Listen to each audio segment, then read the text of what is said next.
আমরা কেন আল্লাহকে মানব? আমাদের থেকে শক্তিশালী আর কে আছে? কিন্তু এই অহংকারী জাতির শেষটা হয়েছিল কিভাবে? চলুন জানি। কোরআনে উল্লেখ আছে 8 জাতির কথা। তাদের মতন শক্তিশালী আর কোনো জাতি ছিল না, আর কাউকে এমন ক্ষমতা দেওয়া হয়নি। তারা বহু বছর বেঁচে থাকত। প্রায় 3 থেকে 4 বছর আগে আরবের ইরান নামক অঞ্চলে বসবাস করত, যেটা এখন লস্ট সিটি ইরান নামে পরিচিত।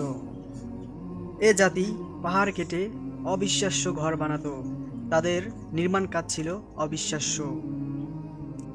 আজও তার নির্মাণ দৃশ্যগুলো পৃথিবীকে অবাক করে।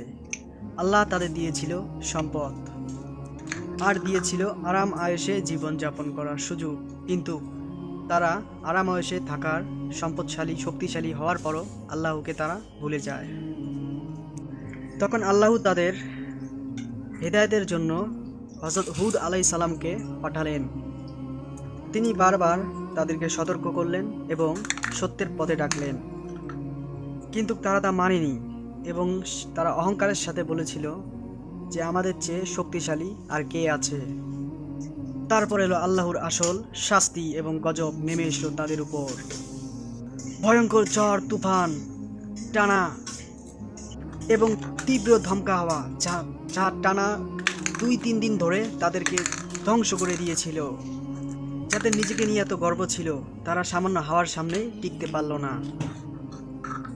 শেষ পর্যন্ত 8 জাতি ধ্বংস হয়ে গেল, কিছুই অবশিষ্ট থাকলো না। নিশ্চয়ই আল্লাহ সর্বশক্তিমান।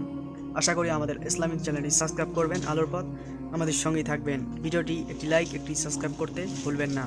আল্লাহ হাফেজ।